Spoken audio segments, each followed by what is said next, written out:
Perkenalkan, nama saya Rinaldi Sirait dengan NIM belakang saya 32. Dalam video kali ini saya akan mendemonstrasikan penggunaan multimeter analog. Sebelum itu saya akan menjelaskan fungsi dan prinsip kerja multimeter analog. Fungsi dari multimeter analog adalah untuk mengukur berbagai besaran listrik seperti tegangan, arus, dan resistansi. Dan prinsip kerja multimeter analog bekerja berdasarkan prinsip magnet elektrik, yaitu arus listrik akan menghasilkan medan magnet yang mempengaruhi pergerakan jarum petunjuk dari multimeter analog tersebut. Sebelum saya mendemonstrasikan multimeter analog, saya akan menjelaskan terlebih dahulu bagian-bagian dari multimeter analog beserta fungsinya. Oke, baiklah, di sini saya akan menjelaskan bagian-bagian multimeter analog.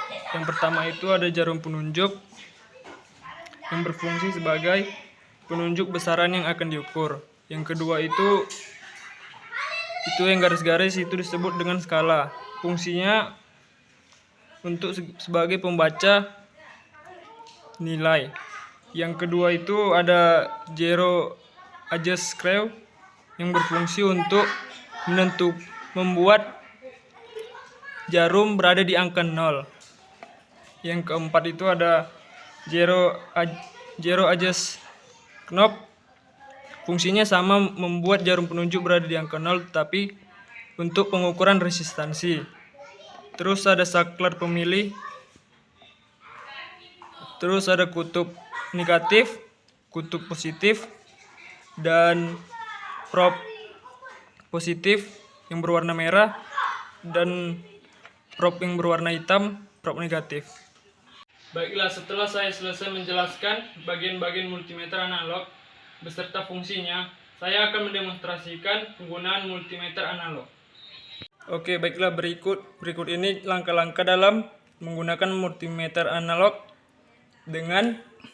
untuk mengukur stop kontak atau suppler AC. Pertama, masukkan prob yang berwarna hitam ke dalam yang negatif ini, lalu yang merah ke positif.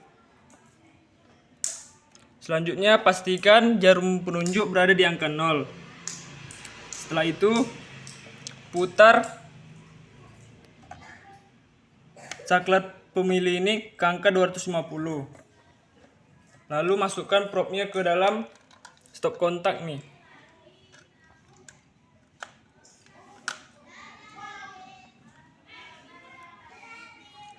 Bisa dilihat hasilnya di 250 volt. Sekian hasil pengukuran dari saya. Terima kasih. Oke, baiklah, di sini saya akan menjelaskan bagian-bagian multimeter analog. Yang pertama itu ada jarum penunjuk yang berfungsi sebagai penunjuk besaran yang akan diukur. Yang kedua itu yang garis-garis itu disebut dengan skala. Fungsinya untuk sebagai pembaca nilai.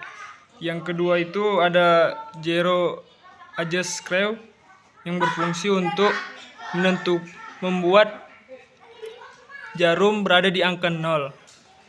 Yang keempat itu ada zero adjust knob. Fungsinya sama, membuat jarum penunjuk berada di angka 0 tapi untuk pengukuran resistansi. Terus ada saklar pemilih.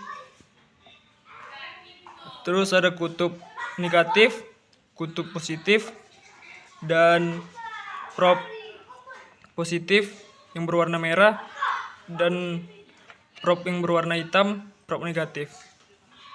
Baiklah, dalam praktikum kali ini saya mendapat kesimpulan yaitu kelebihan dan kekurangan dari multimeter analog.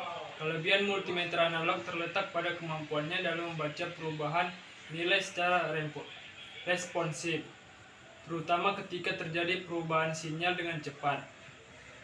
Dan kelemahannya itu adalah salah satunya kurang akurat saat membaca nilai pengukuran karena menggunakan jarum penunjuk. Sekian dari saya, terima kasih.